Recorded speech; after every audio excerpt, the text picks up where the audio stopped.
Hello, bonjour. I'd like to welcome you to this H France Forum. And today we'll be talking with Professor Eric Fassin from Paris 8, Université de Vincennes, Saint-Denis.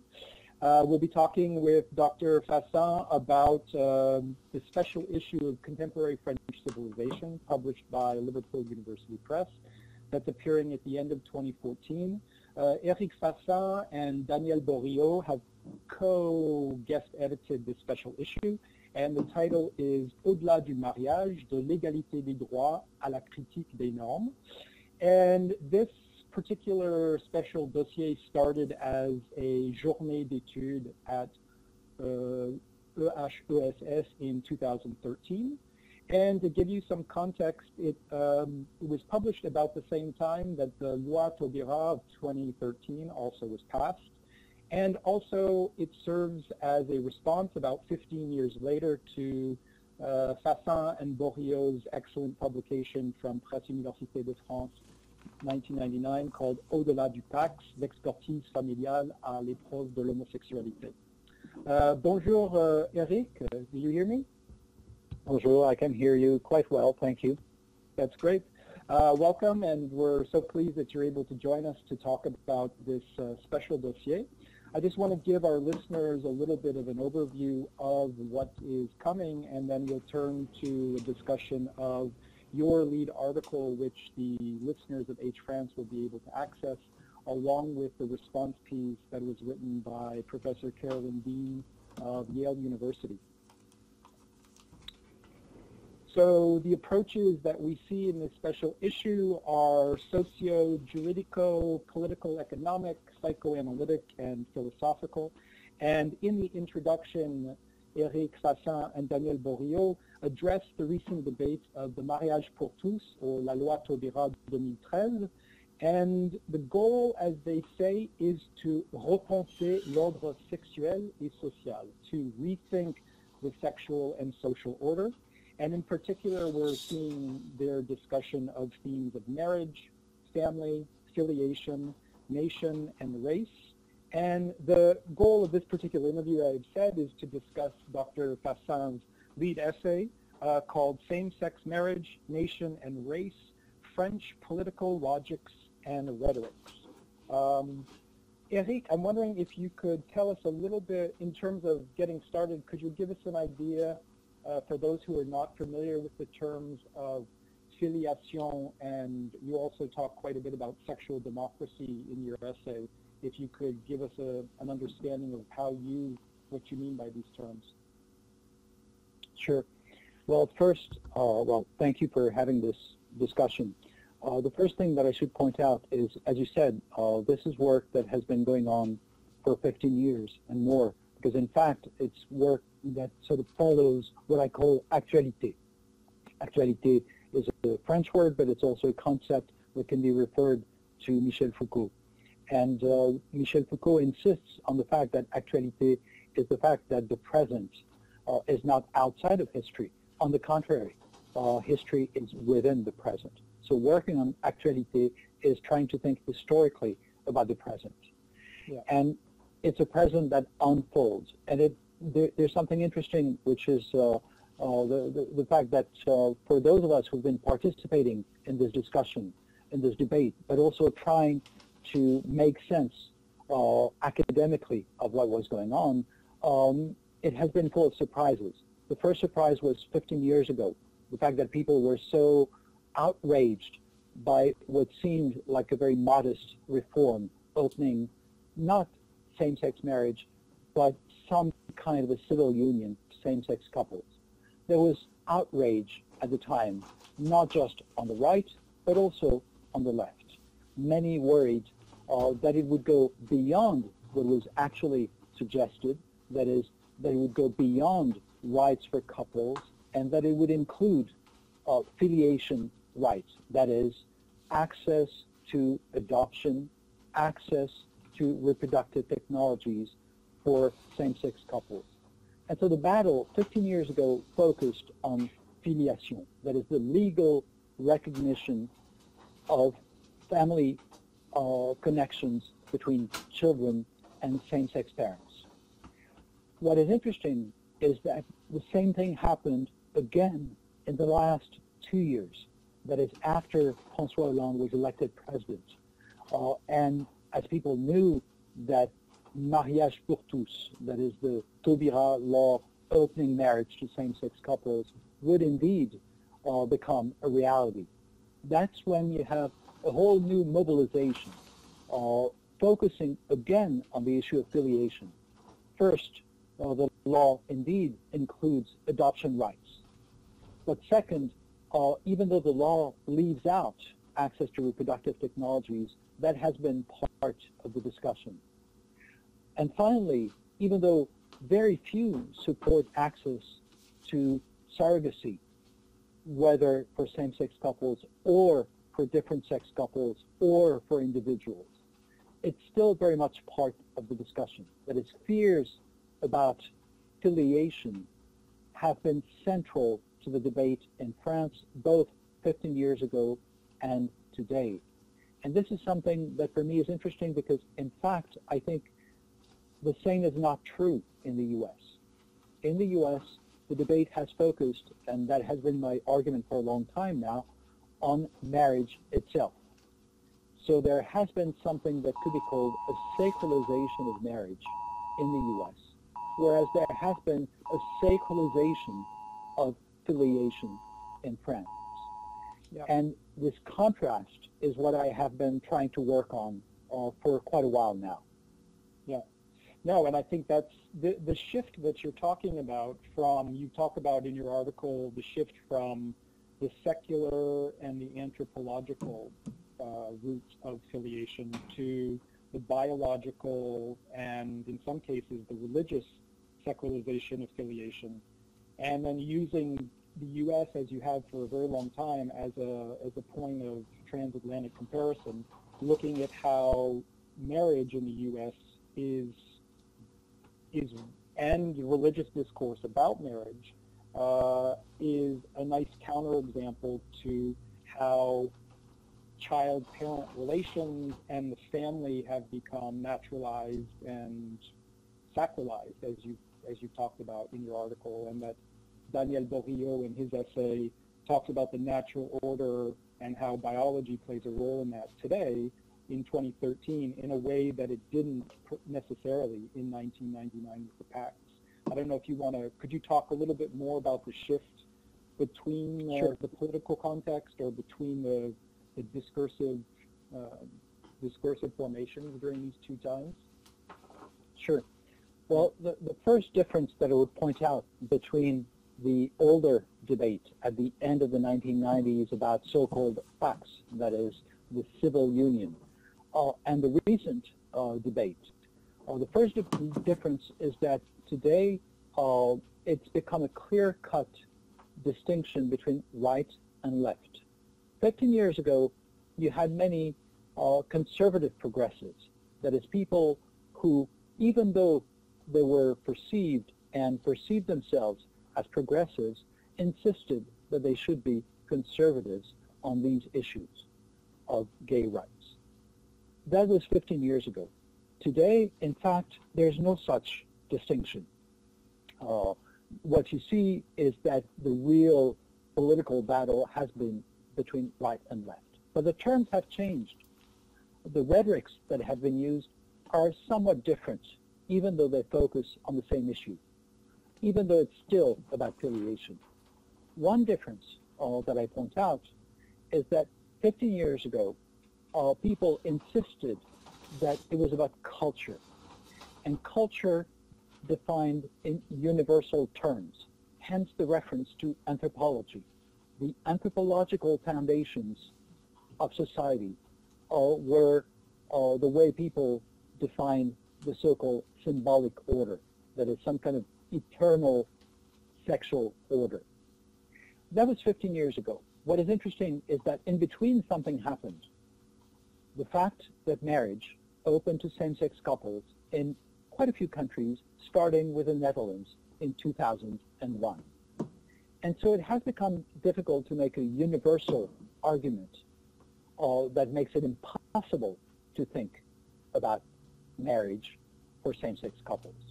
when it's easy to see that this is happening in Spain, this is happening in Belgium, this is happening in the Netherlands, etc., etc.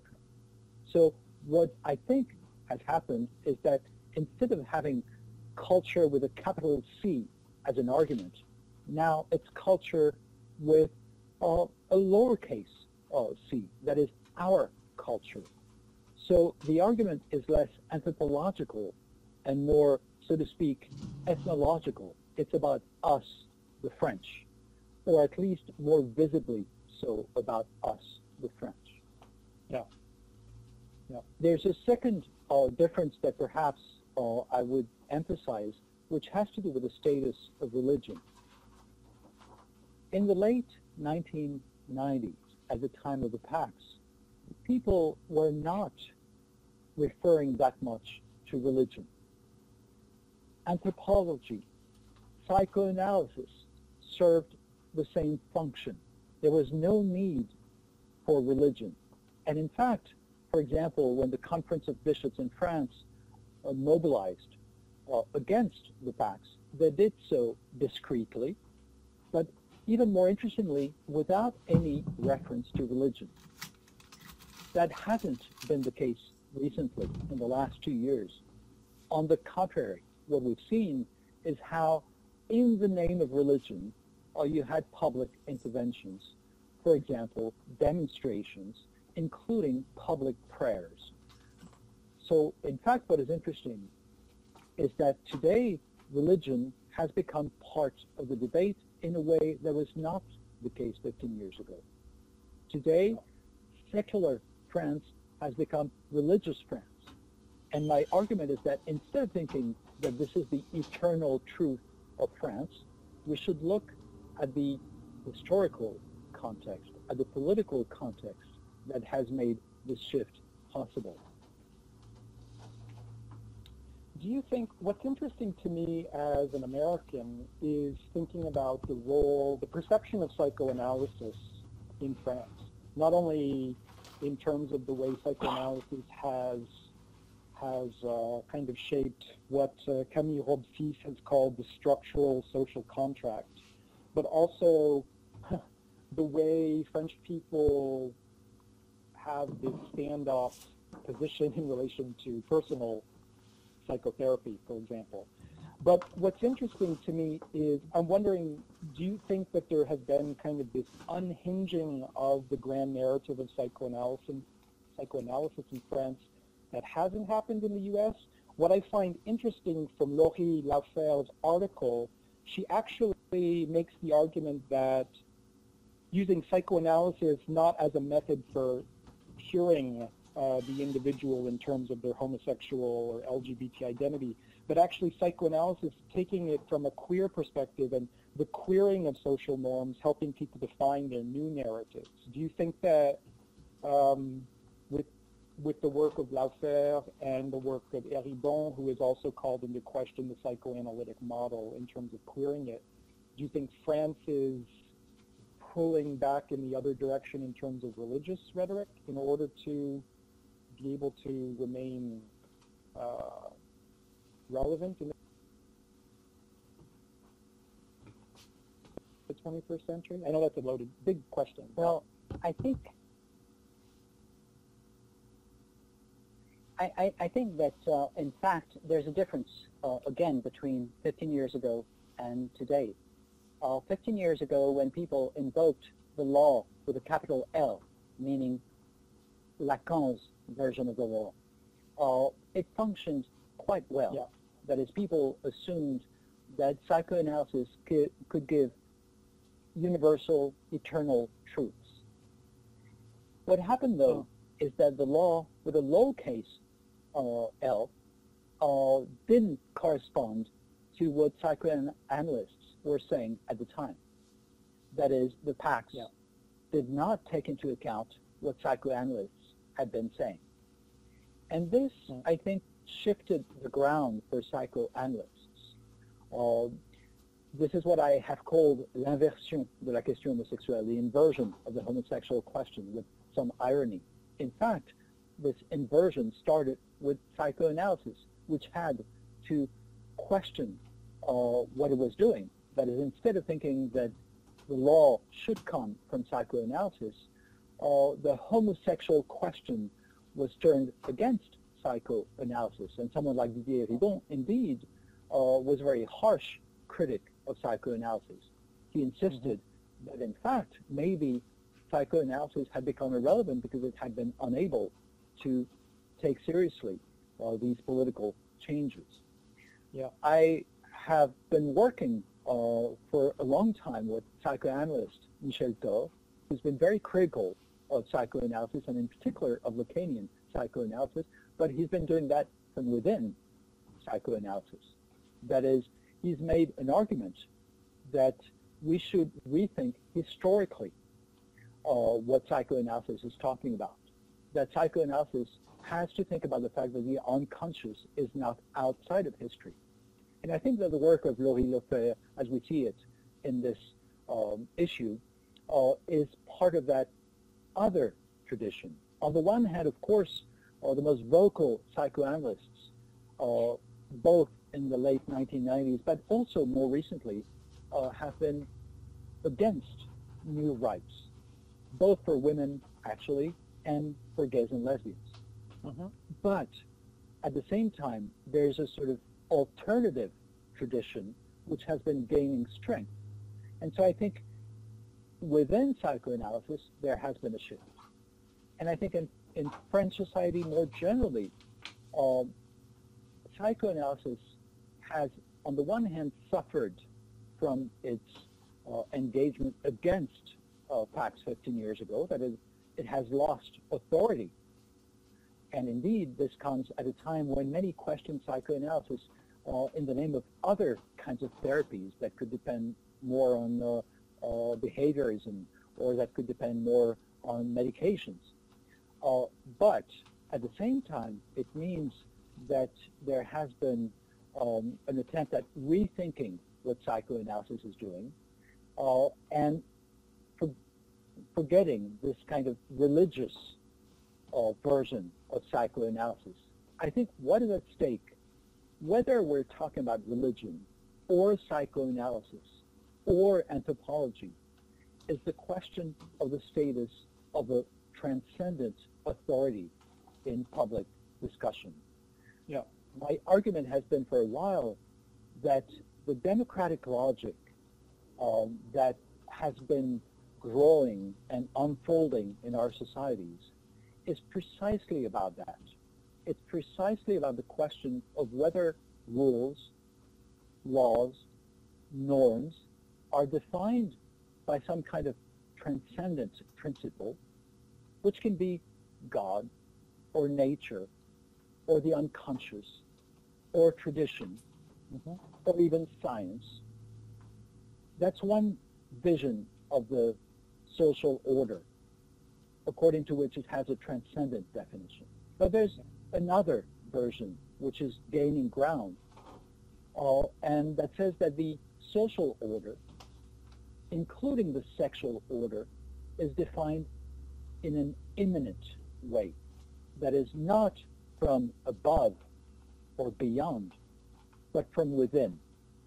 That is, sexual democracy, as I define it, is not the fact that there's freedom for all and equality for all, but it's more the fact that we live in societies that more and more recognize that the social order is defined by us. We define the world that we live in, which means that this order can be questioned by people who might invoke words like freedom, words like equality, and say, is this a democratic order? So the extension of the logic of democracy that says everything is immanent, everything is defined by us, the extension to gender and sexuality is what I have been trying to understand through the concept of sexual democracy. Yeah, and I think what's interesting about that is that as various groups vie for position within the current rhetoric, that, and you mentioned this in your article, that it creates a strange set of bedfellows at times. Groups that historically would be opposed to each other, who then end up on the same side of the debate when it comes to adoption and reproductive rights. And I don't know if you want to talk a little bit more about how that has to do with the racialization of an imagined national community and who ends up on that same side, the same sides of those debates. Okay, well, in fact, this argument that I have been trying to develop about sexual democracy now for about 10 years is an argument that has been cut up in something different, which is not just the logic of sexual democracy, that is a logic of the denaturalization of the social and sexual order. But at the same time, the fact that in the years 2000, it has been instrumentalized. That is, you have people using throughout Europe sexual democracy as a way of drawing boundaries between us and them, between migrants or Muslims and us, meaning French people, but in fact implicitly or sometimes explicitly us white French people. Right. So there's been an instrumentalization of the rhetoric of sexual democracy that says the reason why we do not like them migrants, them Muslims, them Africans, the reason we don't like them is not that we're xenophobic, is not that we're racist. On the contrary, it is because we believe in democratic values that we reject these others. Why? Because people argue, and that has been the case in France, and that has been the case in the Netherlands, and throughout Europe, in immigration policies and in discourse and politics of national identity. Why? Well, because they don't like women. They don't like gays. They're sexist. They're homophobic by contrast to us. And so sexual democracy serves as a line that divides us from them. Now, what is interesting is that this creates a complete shift in what was expected traditionally in definitions of the nation. If you look at the word of George Massey, to take a key figure in our understanding of the sexual politics of nationalism, George Massey pointed out how the nation was supposed to be virile, was supposed to be manly, and thus, in the same gesture, excluded, for example, women, gays, and Jews. That's the old model that goes from, say, the Dreyfus Affair to Vichy, as far as France is concerned. But in fact, what we see is that in the years 2000, there's a new model that was first started in the Netherlands. In the Netherlands, you have someone like Pim Fortuyn, and then you have more recently Geert Wilders, who will argue precisely that modern democratic nations value women's freedom, value equality between the sexes, value sexual freedom, including equality between straight and homosexual citizens. So they argue the opposite of the old sexual nationalisms. The new sexual nationalisms, whether talking about women or gays and lesbians, insist on the fact that they're part of our definition of citizenship. And by the same token, actually, they often insist that they have nothing to do with anti-Semitism. The result of this you can see with Marine Le Pen, the new head of the National Front who inherited the party from her father. Marine Le Pen has argued just before seizing power in 2010 in the National Front that it's hard in some districts of France, in some banlieue, where the migrants and their children play an important part. She argues that it has been difficult to be a woman, to be gay, to be Jewish, to be French, to be white. that means that all these words belong in the same category. They all belong to us, which means it's only others who are misogynistic or sexist, who are homophobic, who are anti-Semitic, who are anti-French, and who are anti-white, meaning they're not white. So whiteness has been redefined as sexual whiteness in this new sexual nationalism, which makes for very unexpected alliances. Just a few days ago in France, you had the head of a conservative gay movement joining the National Front. And shortly after that, one of the leaders of the National Front was outed as gay and thus received universal support from all political parties, arguing that in fact this was a democratic Republican issue. And this means that the National Front is considered today not so much as an extreme right party, but as part of the Republican discussion, as they try to be. Mm-hmm. I'd like to transition a little bit to Carolyn Dean's response to your essay, and the listeners of H France will be able to access both your essay and her response through the H France forum and with the URL link to Liverpool University Press's website. One of the things that Carolyn Dean asks in her response piece is we see that your comparativist approach over the last 10 to 15 years has really considered U.S. and the way sexual democracy has emerged in U.S. versus France. And one of the things that we've just been talking about is how perhaps the EU serves as a better measurement or a better comparison.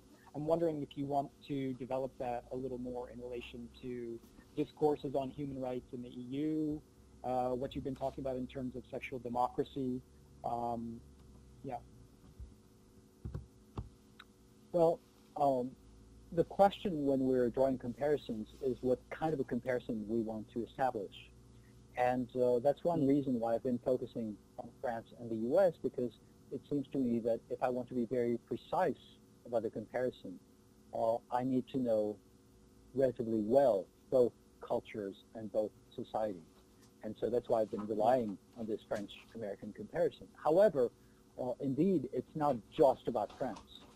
And in fact, with my colleague Judith Circus, we edited an issue of the journal Public Culture in 2010 in which we argued that in fact there was something going on which was not just specifically about France, but which was about Europe. And in fact, there's a difference between the U.S. and Europe, and in particular because this racialization of sexual democracy, this nationalization of sexual democracy serves a different purpose.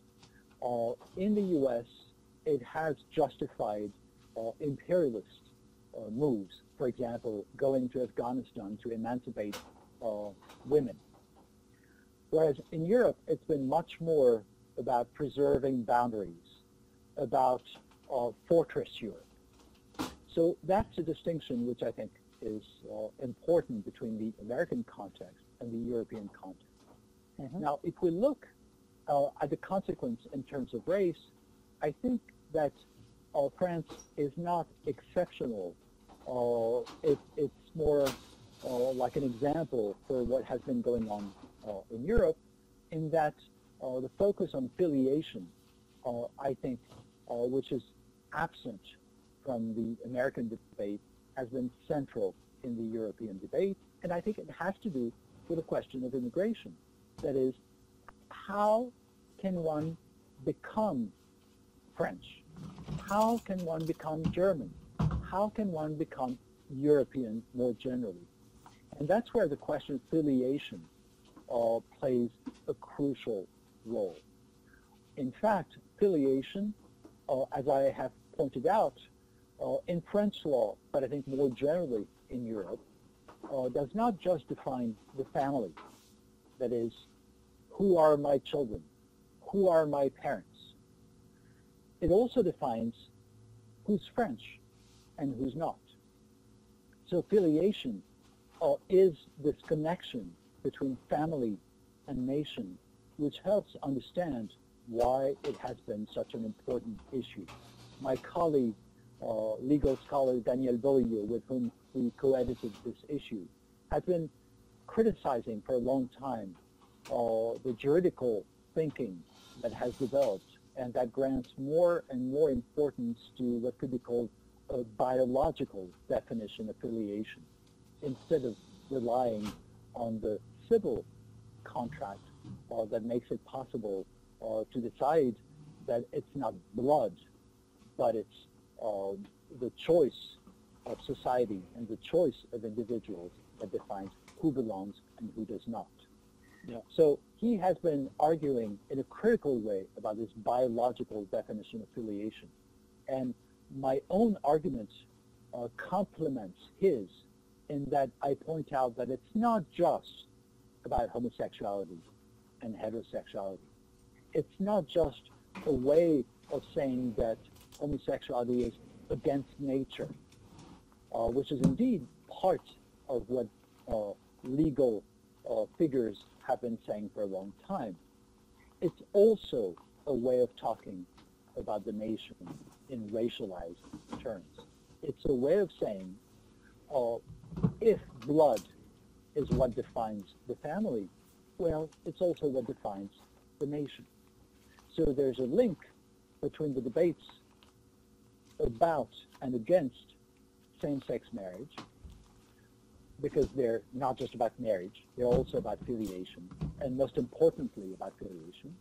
There's a link with the debate about the nation, about national identity, about immigration, about race.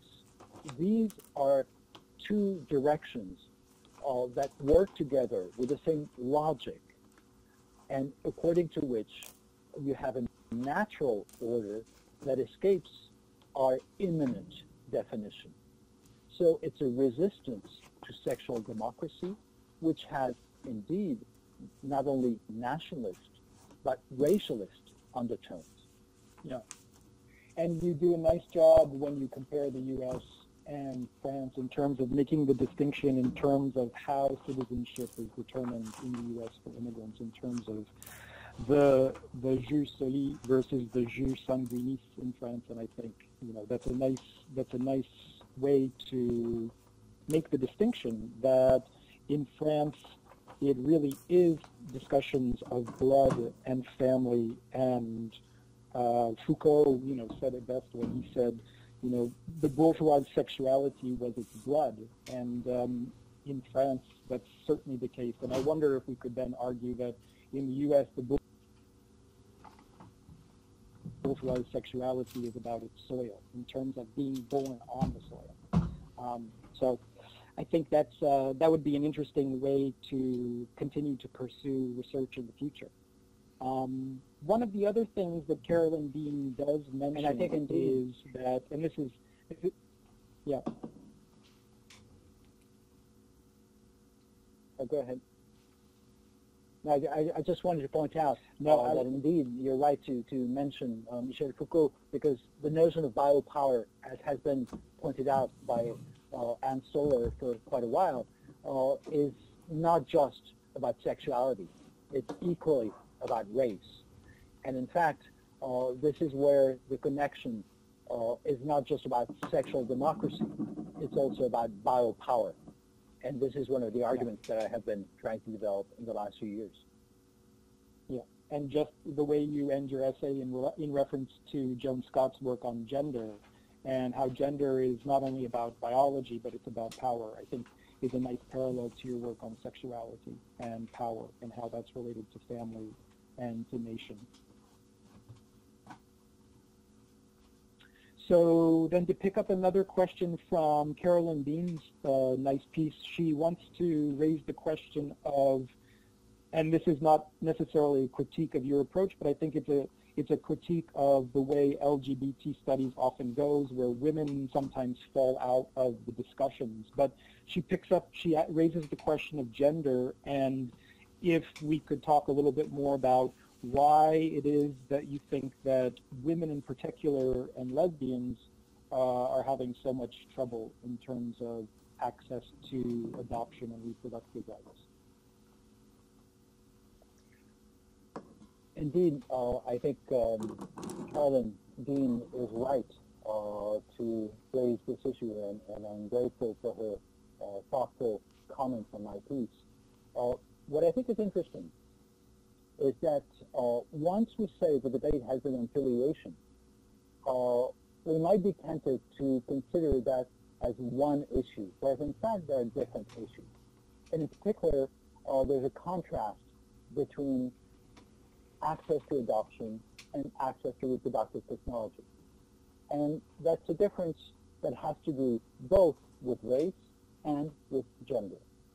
It has to do with gender in the sense that adoption has been, up to now, the main option for same-sex couples when they're gay. Whereas reproductive technologies and access to reproductive technologies is first and foremost, obviously, about women. That is, having, for same-sex couples, access to these technologies is a way to have children.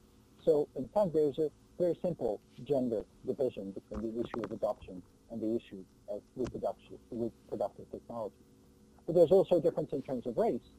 When you look at adoption today, as Bruno Perrault, who's one of the people writing in this special issue, Bruno Perrault has pointed out how adoption is has become more and more international adoption, which means, to put it very simply, that quite often children, adopted children, do not look like their parents.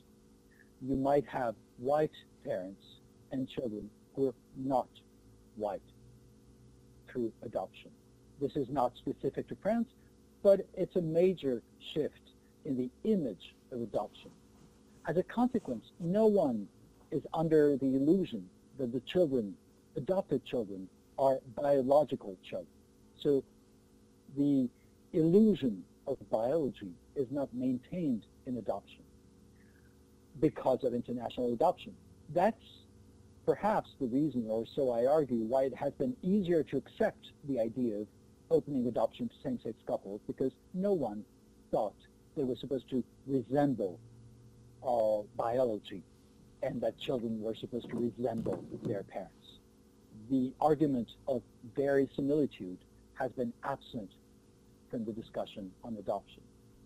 On the contrary, when we're talking about access to reproductive technologies, that is in particular about women, then race plays in opposite ways. In fact, what we see is that biological resemblance is a key element in the way reproductive technologies work in France, but not just in France. The selection of cells is premised, of reproductive cells is premised on the suggestion of resemblance. And I think that helps explain why it has been more difficult to accept opening reproductive rights than opening rights to adoption, and why it has been harder for women than for men. However, the question becomes more complicated when we take into account surrogacy, because surrogacy has been used by many as an argument to say, you see, surrogacy is about the exploitation of women. And so, contrary to the argument against reproductive technologies in general, the specific argument against surrogacy has been, in fact, that we should resist this form of exploitation, and in particular that we should resist this commodification both of women and of babies. And so it can become, again, a progressive argument that is opposed, even in feminist terms, against access to reproductive technologies for women and to surrogacy for men. Yeah. So I think we have to take into account constantly how these different dimensions are related in complicated ways. That is gender, sexuality, nation, race. We cannot assume that we know in advance how they work together.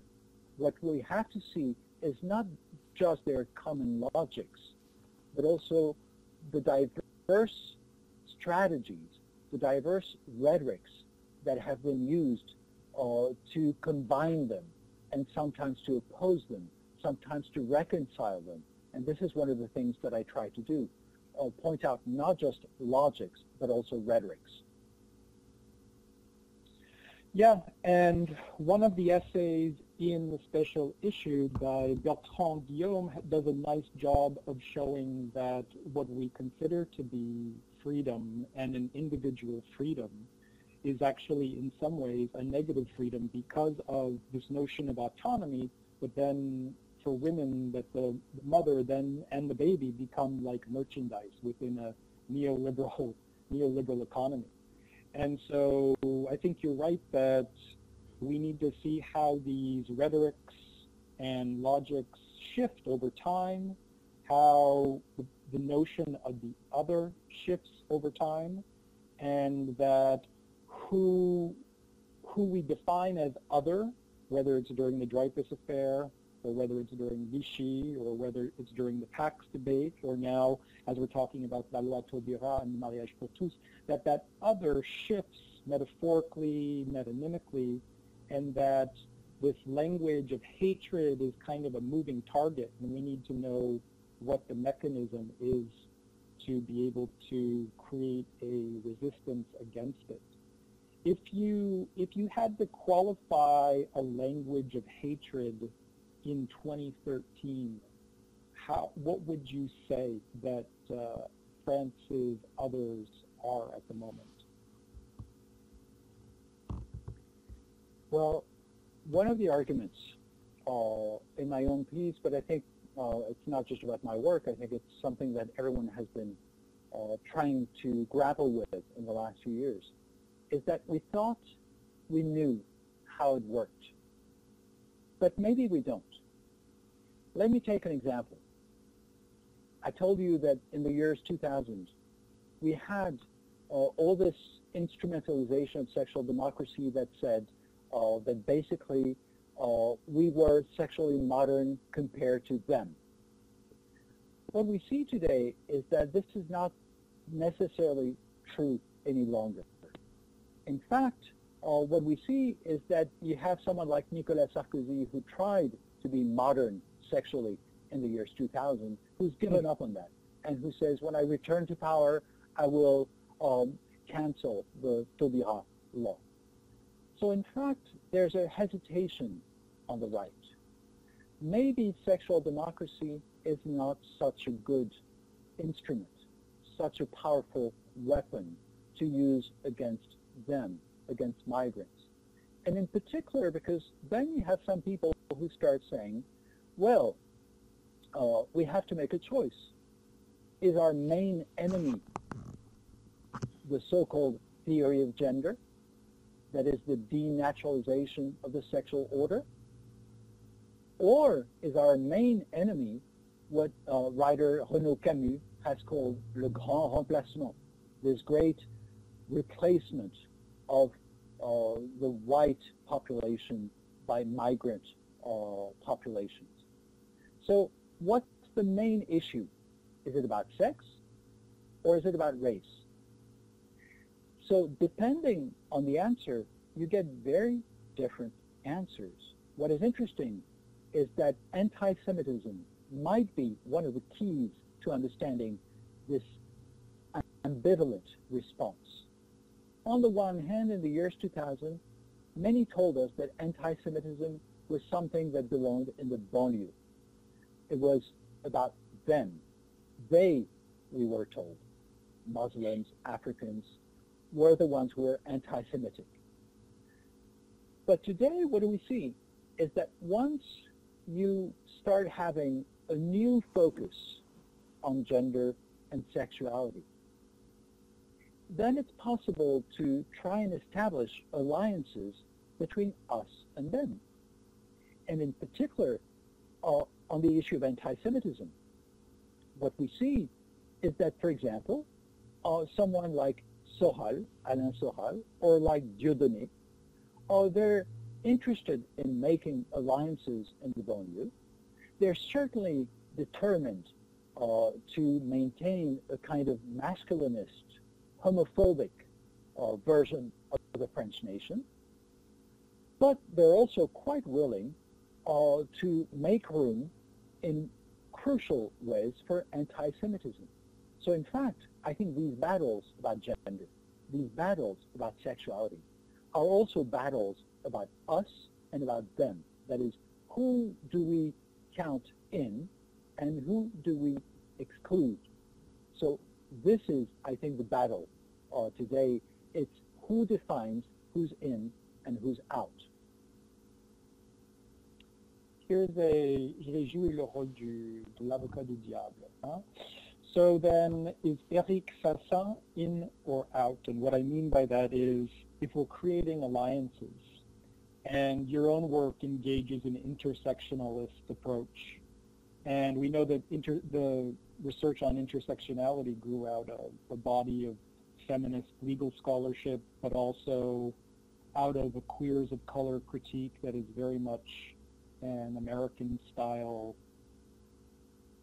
analytical lens, that in some ways, just like the théorie du genre that is seen as an American imperialist force, does Eric Fassin also kind of represent that same kind of external force? Are you not seen as foreign? Well, my argument has been for a long time that the question was not about importing. I'm not interested in importing American theories into France. However, what I'm interested in doing is questioning that which goes without saying within France by relying on outside frameworks. And I'm not the only one.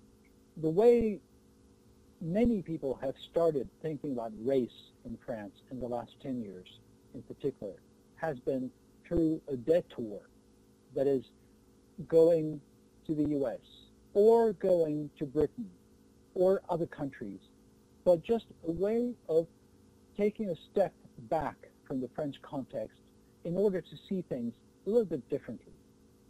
This has been true about gender as well. This has been true about sexuality as well. But the problem is not some kind of ruse of imperialist reason. That is, it's not just that I and others have been trying to be the instruments of American imperialism. Because in fact, it works both ways. Once you start seeing France or Europe a little bit differently, thanks to these external references, well, you start looking at the US a little bit differently as well. So I think the international circulation of intellectual instruments, the international circulation of concepts, is not so much about imperialism, but about using the fact that people are thinking differently elsewhere in order to think differently about here, wherever here may be. And in my case, the effort has been through this anthropological move to raise political questions that were supposed to be unthinkable.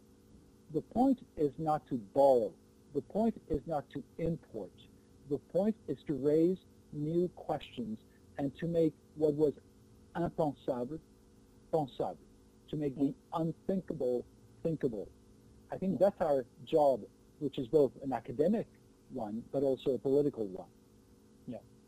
And to go back kind of as a conclusion to your introduction, you are asking us to repenser l'ordre sexuel et social, and I think you said the answer to that is to to take the impensable and make it pensable, but also to penser autrement by building alliances across networks of theories and ways of thinking around the globe. I don't know if you have any other last points that you'd like to make before we thank our audience for taking the time to listen to us. Well, I'd like to thank you, and I'd like to thank David Smith from H France, because I think it's, for me, a great opportunity to explain what I'm trying to do and to explain what we've tried to do in this collective issue. Because one thing that I want to insist on is that we've collectively tried to make sense both of what was going on, but also of what was left unsaid, unexplained, unmentioned. And that's the two parts of the dossier. On the one hand, you have the enjeu, that is what is at stake, explicitly. But there's also something else, which is hors jeu, that is what's left out of the discussion. And so thinking about the boundaries of the discussion is perhaps a way to start thinking about what is out of bounds, what is outside of the picture. And we're trying to do both, to look at the picture, but not to be trapped in the picture. And that's been our collective move. Yeah, Eric, I just would like to thank you, and I'd like to thank David Smith for allowing us this wonderful opportunity to work with H France Forum and to engage with H France listeners. And I'd like to encourage the listeners to take a look not only at the table of contents that Eric made reference to in terms of the enjeu and the hors jeu, but also to visit the Liverpool website for your complimentary access to Eric's article, as well as to be able to access the rest of the special dossier. We'd like to thank H France listeners, and we hope to see you again in the future. We have an upcoming special issue of CFC on immigration that will appear in 2015, and we're hoping to do a second podcast with some of those scholars. Thank you very much. Thanks very much, Denis. Thank you very much for all this.